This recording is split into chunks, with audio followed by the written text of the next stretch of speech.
UFOs, nanotechnology and genetical engineering, to name just a few of the incredible things that are investigated here on Discovery Science, and not forgetting things that go bump in the night.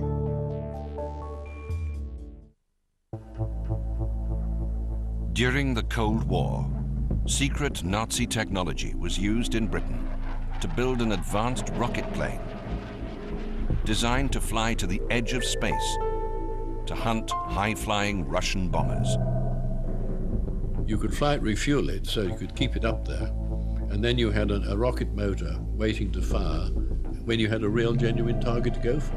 So the interception capability would have been fantastic. But this revolutionary project would be sabotaged by a rival aircraft company. It transpired that Lockheed had indeed, over the years, been offering bribes to local politicians in Europe and in Japan to buy their aircraft.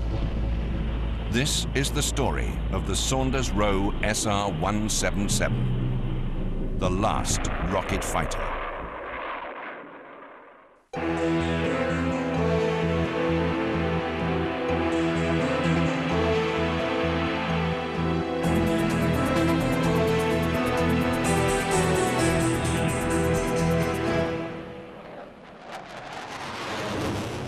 In the 1950s, NATO had a big problem. There was no way to intercept the high-flying Russian bombers loaded with nuclear weapons. One of the major needs for fighter aircraft in the 1950s was to get up to altitude as fast as possible. This requirement would eventually become the complete re-equipment of NATO's European air forces with a single type of supersonic fighter. There was a fortune to be made. But first, a design would have to be found to intercept Russian bombers in a matter of only seconds. The British and the Europeans were very interested in using rocket power to get up to altitude, because that gave you a big boost very, very quickly. Jet engines sometimes take a while to get up to speed. So the Europeans went for rockets. Well, I don't think there was any option. If you wanted to achieve the interception target of a standing start to 60,000 feet in 2 or 3 minutes, there was no other way to go, because the air-breathing engine would be running out of performance fast. The British revived Nazi technology that was born from the need to destroy Allied bombers. The way forward came from Alexander Lippisch and his Comet rocket fighter. Alexander Lippisch is the genius behind the Comet. He fought for this concept of a rocket-powered fighter, but above all, he fought for the concept of the swept-back wing that would give it the aerodynamics that would actually make it fly perfectly at high speed. Alexander Lippisch was born in Munich in 1894. After serving as an aerial photographer in the First World War, he became interested in aircraft designs. But defeated Germany had been banned from building military planes. So Lippisch became an expert in designing gliders. As a result, he began to experiment with strange swept and delta wing shapes. During World War II, he put these ideas to work, building a revolutionary new fighter, the rocket-powered Comet. It was the first operational aircraft in Germany with swept wings. And secondly, it was tailless in its layout, in the sense that it had no horizontal elevators, but it had a vertical tail. Thirdly, of course, and most unusually, it had a rocket engine. The ME-163 Comet had to be as light as possible. And this meant it had to jettison its wheels on takeoff and then land on a metal skid. Although the rocket gave a fantastic climb rate, the fuel could be very dangerous for the pilot. The problems with the 163 were mainly associated with it having 2 very volatile fuels, which, if brought together, caused an instant explosion. If they leaked onto a person, they could actually cause melting of the human frame. On occasion, comets returning from a flight would explode as the fumes from the spent fuel tanks ignited spontaneously. Despite these dangers, the Me-163 was the fastest aircraft of World War II. Its lightning speed hit-and-run attacks on bombers were devastating. However, a lucky Allied bomb hit on the Comet's only fuel factory meant it wouldn't fly for the rest of the war. The Japanese were so impressed, they built a copy of the Comet. It was called the Shusui. Fortunately, the war ended before a more advanced rocket plane was available to combat the high-flying US B-29 bombers.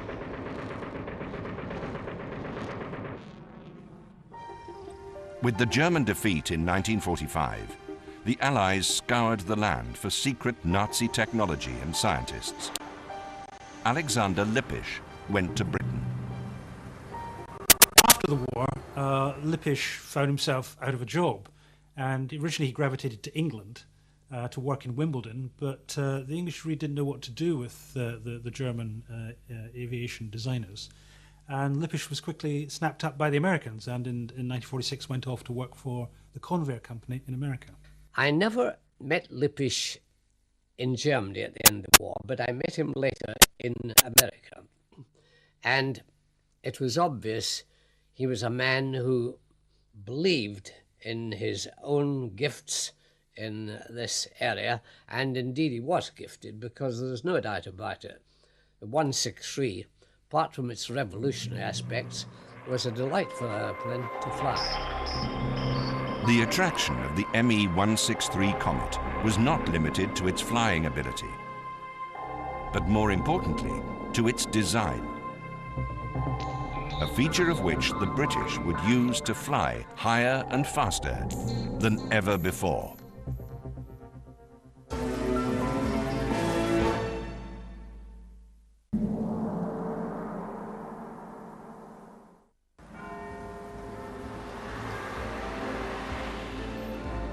The 1940s Britain kept searching for the answer to develop its advanced jet aircraft program.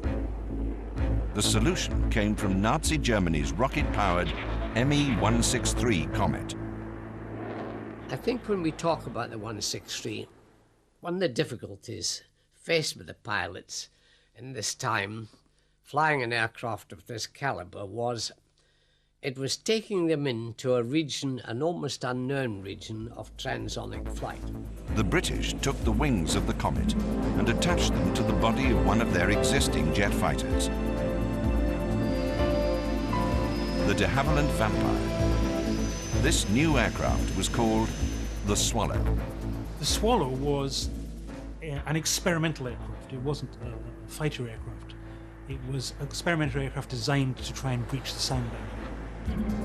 But without Lippisch, the British lacked detailed knowledge of how to fly with the new swept wings. The result was disaster. It was a touchy aircraft. I believed it was a potentially lethal aircraft. In September 1946, while attempting a near supersonic test dive low over the estuary of the River Thames, the first Swallow broke up in mid-air. It was being flown by the legendary test pilot Geoffrey de Havilland. He was killed instantly. He was at 7,000 feet, doing a Mach number of 0.875, when the aircraft suddenly disintegrated. Subsequently, a second high-speed 108 was built. Eric Brown was sent up in the second Swallow to repeat de Havilland's fatal flight. Had the Swallow's poor flying characteristics been cured? Well, I started this accident investigation trying to simulate the same conditions, when suddenly, without any warning, I had what is called a runaway divergent longitudinal oscillation. Now, what this means is that the aircraft has taken over control of itself and is oscillating violently. If you try and chase this motion, all you will do is aggravate it. So you just have to hope that you're doing the right thing. And it stopped as suddenly as it had begun. But very frightening. We had a camera in the cockpit photographing my head, and one's head is being thrown forward so your chin is striking your chest, and then thrown back violently against the headrest. And we think this is explained how Jeffrey was killed. I'm not very tall, whereas he was well over 6 feet, and we think his head struck the canopy and probably broke his neck. The Swallow turned out to be a disaster, a flying coffin. And it's down to the fact that the British really didn't know how to use swept-back wings. They'd taken Lippish's idea, but they hadn't taken Lippisch. As a result, the aircraft they designed was very hard to control, and most of them crashed and killed their pilots. Britain had lost the supersonic race. On October the 14th, 1947, the American Chuck Yeager became the first man to shatter the sound barrier. Flying a rocket-powered Bell X-1 launched in mid-air from a B-29 bomber. The 4 rocket motors of the X-1 were developments of the rocket engines in the original ME-163 Comet. The very upsetting thing about the fact that we did not reach supersonic speed first was the fact that we had it in our grasp and we gave it away. But the British hadn't finished with the legacy of the Messerschmitt Comet. With the onset of the Korean War in the 1950s, the British and Europeans returned to the problem of high-speed interception of Russian bombers. One of the problems of early jet engines was that you could not accelerate quickly. It took a long while to build up to speed. This was largely because the materials the jet engines were originally built for just couldn't take the hot gases. So you had to very gently work up speed, which is no good if you're an interceptor fighter and want to get into battle quickly. The rocket still seemed a better alternative for fast, high-altitude flight. Because of the speed limitations and acceleration limitations in early jet engines, there was a feeling, particularly amongst British engineers, that there was still a space for the pure rocket engine, which didn't have some of these drawbacks. That if you used rockets, you could get the kind of speed and altitude that the jet engine at that period wasn't able to achieve. When the Korean War started in 1950, the British Royal Air Force was still equipped with obsolete World War II fighters and slow jets. It now demanded a pure rocket aeroplane interceptor to kill the Russian bombers. A fighter like the original ME-163, but with substantially more fuel. We realized that the Comet was, in its own way ahead of its time in the war. And although its application was limited, that was due to the fact that the rocket fuel was used so quickly. But its flying characteristics had tremendous potential. Rocket-powered aircraft have 2 fundamental problems. The first is you need an awful lot of fuel. Rocket motors gobble up fuel at a huge rate. Just think of a Saturn rocket flying to the moon. It's just one giant fuel tank. So it's often very difficult to build an aircraft that could carry enough fuel that would make a rocket work for a proper length of time. The other difficulty, of course, is rocket fuel is very dangerous, so there are hazards for the pilot. But the first designs suffered from the same defect as the original Comet. The rocket motor would burn up fuel too fast. Every possible corner of the aircraft would be filled with volatile rocket fuel. Even then, calculations showed the range would still be too short. And pilots were also less than enthusiastic about the idea of gliding home like the old ME-163 and landing a plane full of explosive fumes. This problem of how to get optimum performance from a very limited load of rocket fuel and then fly safely with a powered landing was a major stumbling block for the British designers. But in the early 1950s, a breakthrough was made. The solution was simple, but it was ingenious. We talked about an aeroplane that had a rocket motor only and came back what we call dead stick as a glider. And I think all the interested parties realized that this was not the way to go in what might be a long peacetime situation. We've all said we must put an additional power unit on board, not only to bring it back home, but to drive the hydraulics and the electrics and keep the weapon systems alive. And so, the mixed power aircraft was born, flying with a jet for takeoff and a rocket motor for speed. The mixed power solution solves the problem for a 1940s, 1950s designer of the drawbacks of the jet engine and the rocket engine. You have the jet engine, which though slow, enables you to land and take off safely. You have the rocket engine. Its problem was a lack of fuel, but where you use up most of the fuel is takeoff and landing, so you're doing that with the jet, and you can conserve your rocket fuel for combat.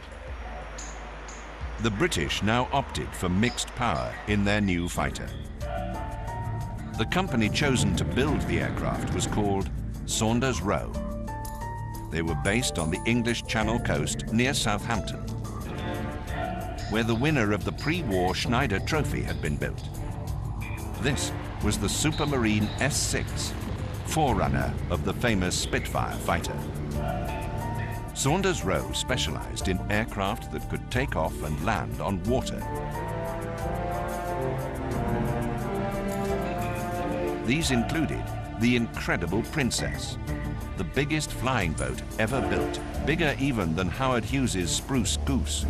The Princess was powered by 10 engines. I was the chief flight engineer on the Princess, responsible for all the machinery on board, and in particular for the fuel systems, the 10 engines, the 10 Proteus engines. It was very smooth indeed. I mean, the engines were way down the wing, and they were propeller turbines, so most of the cockpit noise in those days came from avionics systems, all of which had rotary converters in them, long before solid state. So the cockpit noise, which was a bit unpleasant at times, was mostly generated by air conditioning and avionics systems. Saunders Roe got into the fighter business in a fascinating way. The end of World War II, Japan is still to be defeated. Japan is still holding out on a whole series of Pacific islands. The British decided that if they built a jet fighter that could operate off the water, then they could use it to capture these islands and use these islands for bases. So the British conceived this idea of a jet-powered fighter flying boat. And since Saunders Roe were good at building flying boats, that's who got the job. It was called the SR-A1, or the Squirt. It was big for a fighter, but it had good performance. It had 2 axial flow engines and well armed, maneuverable. It had everything, in fact, that you could expect from such a design.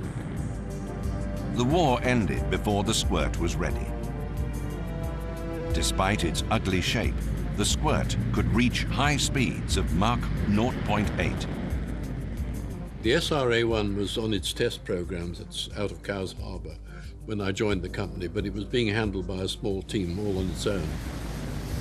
Their leader was an aeronautical design genius by the name of Maurice Brennan. I worked for Maurice Brennan on the design side. He was the chief designer, and he was a youngish gentleman with a lot of brains. He was sometimes fairly hard work to work with, but it never really meant any harm. And he certainly took decisions smartly and effectively and told us what we were supposed to be doing. And I think he was outstanding in his way at that time. There was nobody quite like him. Brennan now turned his attention to the task of building a fighter powered by a combination of rocket and jet motors. The new Saunders Roe project was called the SR-53. The SR-53 was essentially a prototype for an effective mixed power plant jet and rocket fighter. So the brief was, can we find a small enough jet engine that will do the job of landing and takeoff without burdening the plane when it's in rocket-powered combat? Can we find an effective rocket motor that will work under combat conditions? Can we find a way of wrapping this in a missile platform that can carry missiles that can take down the bombers? So it was a test bed for an actual combat fighter. The SR-53 carried 2 engines. Above was a tiny jet engine called the Viper. Below was a liquid-fueled rocket motor, the de Havilland Spectre. This was the main combat power plant. But the British had made a breakthrough with the Spectre, solving the dangerous fuel problems that had made the Messerschmitt Comet dangerous to fly. The Spectre 1A rocket motor had catalyst packs in it, made up of gauze which had been silver-plated. And the silver turned the peroxide instantly into superheated steam and oxygen. Now, the Germans had used a liquid catalyst, and if they had an accident of any kind and the two fluids, HTP and their liquid catalyst, got together, they blew the aeroplane up. So we had a dormant catalyst system inside the engine itself, and it was much safer that way than the way the Germans had done it. The SR-53 had another revolutionary feature. The tail surface was a delta shape mounted high on the tail fin, rather than on the sides of the aircraft. I think other people were beginning to copy it as an invention, and certainly we simply adopted it as the best technique for our aeroplane and went ahead with it. The SR-53 weighed nearly 7,000 kilos, and the tiny wings spanned 8 meters. It was armed only with missiles, 2 de Havilland Firestreak infrared-guided air-to-air missiles on the wingtips. The SR-53 was one of the first of the 50s and 60s generation of aircraft that dispensed with guns. It was all missile-armed. The prototype SR-53, serial number XD-145, was first flown on the 16th of May, 1957.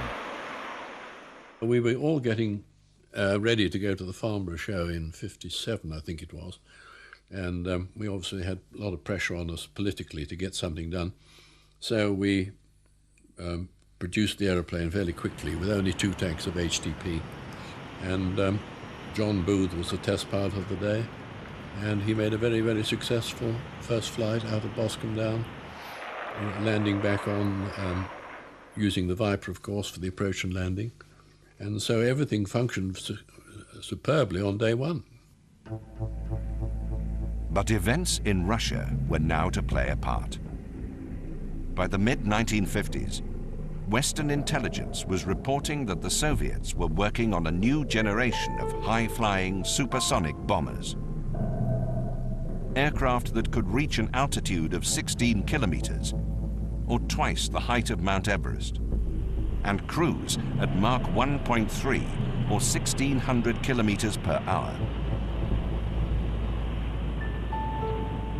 Aircraft like the mighty Myasishchev M50, NATO codename Bounder.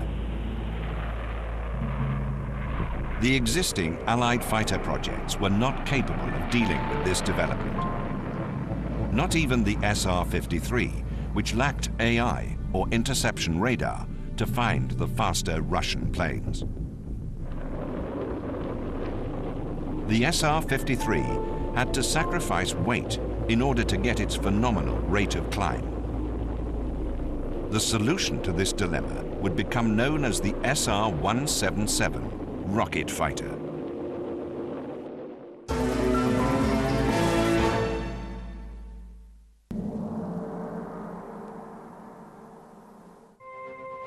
At the height of the Cold War, with Russian bombers cruising the stratosphere, only the British knew how they could be shot from the skies.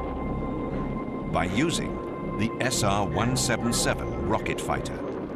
Well, I think the SR-177 was a product of Maurice Brennan's thinking, because we all knew that without AI radar in the front of the aeroplane, you couldn't hope to find the Russian at 60,000 feet. So something had to be done to make the rocket-powered interceptor into a proper interceptor. And without the AI radar, nobody could believe that the SR-53 would ever find a target. The SR-53 program was to continue, but as a test bed for the SR-177. The new design combined the basic wing and tail design of its lightweight predecessor with a bigger fuselage and engines. The turbojet was called the Jaron Junior, optimized for supersonic speeds. With the reheat, you had a tremendous climb performance, and you could put your aeroplane up at 30 or 40,000 feet in its own right. You could fly it, refuel it, so you could keep it up there, and then you had a rocket motor waiting to fire when you had a real, genuine target to go for. So the interception capability would have been fantastic. The wings were substantially larger and incorporated special flaps for maneuverability in combat. But Saunders-Roe stuck with the same Spectre rocket used in the SR-53. A bigger rocket would have needed more dangerous and volatile fuels. The SR-177 was commissioned essentially as a bigger SR-53, an aircraft that had all the control abilities and speed of the SR-53, but could carry enough fuel to make it a serious contender when it came to combat. It had a jet engine, but by this time, in the late 50s, it was quite a powerful jet engine to allow it to take off and land conventionally, and it also had the big rocket motor that would allow it to zoom to altitude very quickly. Main thing was that it had full radar interception capability. It had flight refueling for the kerosene system and was therefore capable of being put up and kept up until it was wanted. So it had vastly more flexibility and interception capability. In West Germany, the newly reconstituted Luftwaffe, whose officers and leaders had fought against the RAF and Allies in World War II, now had other priorities. How to meet and counter the threat of Soviet bombers and fighter bases that were only a few minutes away in East Germany. Interceptors taking off would have only seconds to shoot down the attacking Soviet aircraft. So the decision was taken: West Germany would buy the SR-177 rocket fighter. The Germans certainly were very interested in it, and a very senior member of their German Air Force came to Boscombe Down and actually sat in the SR-53 in the hangar when I was explaining to him how it worked. And we pointed out to him that he was sitting in an airplane which at that time was ready to fly because it was full of peroxide. Germany began negotiations to build its own version of the SR-177. The German company chosen to manufacture it was Heinkel, manufacturer of the World War II HE-111 bomber. But the Heinkel company had also built the world's first rocket-powered aircraft, the HE-176, in 1939. With the prospect that the SR-177 could equip much of NATO, the United States backed the development of the program with funding. There was a thing called the Mutual Weapons Development Program, MWDP, and unknown to most of us, the Americans were putting quite a lot of money into British airplanes, and it was not unusual for them to be asked to put some money into something as advanced as the 177. By 1957, 70% of the production tooling was in place to manufacture the first SR-177. A prototype of the SR-177 was actually being constructed at Cowes, and we already had a full-scale mock-up of the aeroplane. So we were fairly well committed to proceeding with the design. The first flight was planned for the spring of 1958. The production version would be 16 meters long. Maximum speed would be Mach 2.35. It was planned to put the SR-177 into service in 1960. Meanwhile, the SR-53 program continued as a way of gathering experience in rocket fighter combat. But storm clouds were gathering over the British rocket fighter. Suddenly, Britain was about to discover she was no longer a major power. In 1956, Britain, along with France and Israel, invaded Suez in an attempt to recapture the canal from the Egyptians. The result was a diplomatic disaster. Soviet Premier Khrushchev made veiled threats of nuclear war, while America's President Eisenhower, Britain's old wartime ally, made moves to cut off economic and military aid. The debacle had a dire effect on the SR-177 program. In the Suez Crisis aftermath, Britain's Defence Secretary Duncan Sandys had tough choices to make as he planned Britain's new defence strategy. The country was broke and could not afford its military upkeep, let alone expensive and exotic new warplanes. And after the 1957 launch of Sputnik, the world was now under possible threat from nuclear missiles. The result was a 1957 white paper. Garrisons would be closed around the world and battleships scrapped as Britain based its defense on nuclear weapons. Also, pilots and planes would be replaced by surface-to-air missiles, such as the Bloodhound. Well, the Sandys policy, I think, had the inevitable reaction of lowering the morale of the pilots, operational pilots, considerably.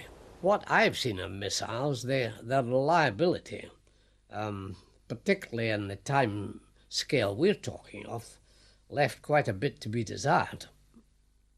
And that certainly worried me about the whole thing.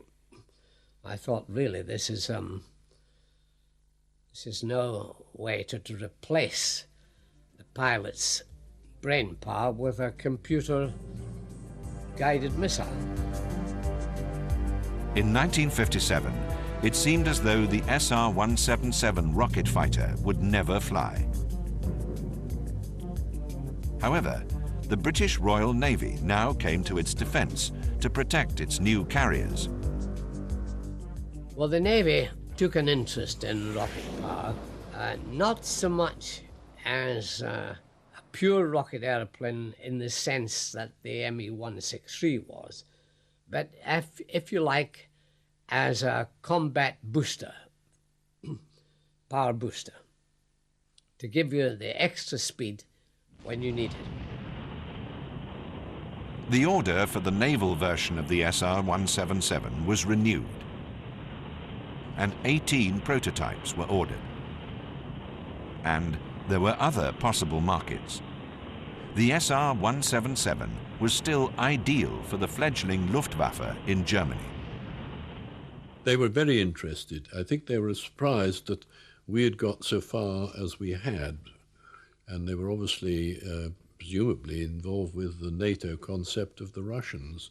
So we all needed the same sort of interception performance to keep the Russians out of the act. The British now approached the US government for special NATO cash to develop the aircraft and build the first prototypes. The SR-177 might still fly. But now, the SR-177 faced a new foe. It was an American aircraft called the Missile with a Man in It, and it would be a duel to the death. The competition was hotting up, and things were getting more and more uncertain for the SR-177. At stake was the chance to replace the huge numbers of aging Sabre and Thunderstreak aircraft. Whoever got this job would make a killing. But who would win this lucrative prize? Saunders-Roe or the latecomer, Lockheed? The principal competitor to any European aircraft fulfilling the role as NATO's main interceptor fighter was the Lockheed F-104 Starfighter. The Starfighter had its origin in a November 1952 unsolicited proposal by Lockheed's Clarence L. Kelly Johnson for a lightweight and relatively unsophisticated air superiority fighter. But the Lockheed Starfighter was not really well suited to the needs of the US Air Force. It had a short range, and its stubby wings could carry little in the way of bombs and missiles. In addition, the Starfighter lacked true all-weather capability, which made it incapable of operating in conjunction with America's defensive radar system. One of the great curiosities of the whole Starfighter story is that the United States Air Force didn't want it. They didn't like it because it really didn't fit their bill. It didn't have range, it didn't carry enough armament, it didn't carry the radar they wanted. So Lockheed suddenly found itself a product it couldn't sell in America. The American Air Force preferred the delta-winged Convair F-102 and F-106 fighters. Designed with the help of none other than Dr. Alexander Lippisch, inventor of the ME-163 Comet. By the late 1950s, the Lockheed Starfighter seemed doomed to be only a relatively minor footnote in the history of military aviation. A desperate Lockheed now offered the Starfighter to West Germany and NATO in competition with the SR-177. This was a paper project called the F-104G, G standing for Germany. But to suit the Germans, Lockheed were forced to promise to radically modify the F-104. In order to make the Starfighter suitable for European conditions, Lockheed had to do lots of things that actually detracted from all the original advantages the aircraft had. They had to put more fuel in, which made it heavier, which made it more difficult to control. They had to put in a very complex all-weather radar so they could see where it was going. In the end, the thing becomes heavy, complicated, and that makes it dangerous to fly. It had very high wing loadings, and consequently it had very high stalling speeds and other problems. But it wasn't in the same league table as a rocket-powered aeroplane when it came to high-altitude interceptions. The first sign that the Americans were going to play hardball over the orders for the new NATO joint fighter was when they refused the British request for funds to build the SR-177 prototypes. They wanted to get rid of any competitors for the Starfighter. With the loss of American funding, the British now cancelled the vital orders for the SR-177 for the Royal Navy. But Saunders Roe struggled to keep the rocket fighter idea alive. On the 15th of May 1958, an SR-53 went supersonic for the first time, proving the bigger SR-177 was still a contender for the deal of the century. We used to go supersonic out of Boscombe Down in the direction of Bournemouth, Lyme Bay, and we were usually supersonic in the climb all the way up. And I seem to remember a figure of rate of climb of 45,000 feet a minute. Yet, 5 months later, on November the 6th, 1958, came a shock.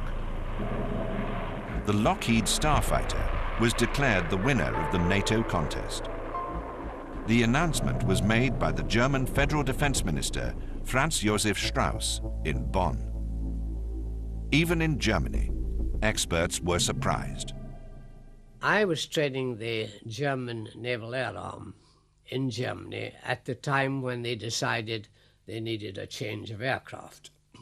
And the aircraft chosen by the Luftwaffe was the F-104.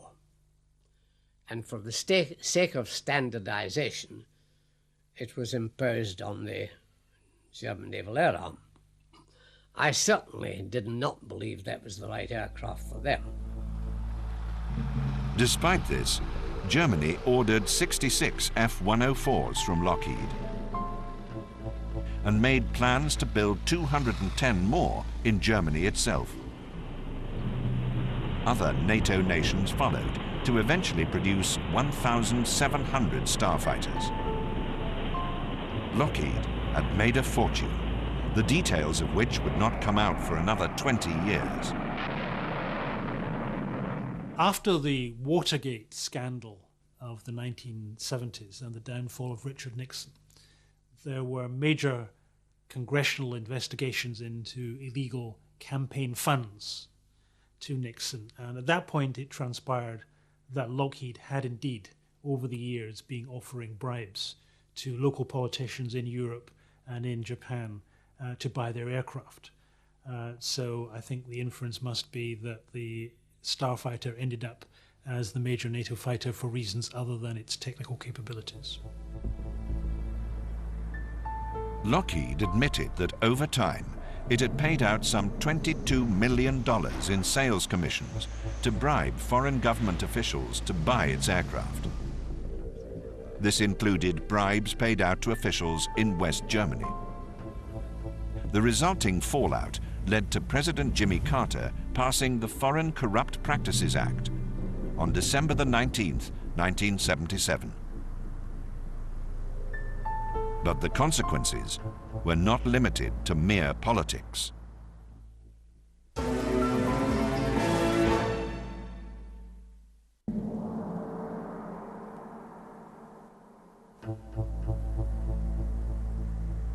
In the uncertain days of the Cold War, the unlikely winner in the competition to rearm NATO's air forces was the Lockheed F-104 Starfighter.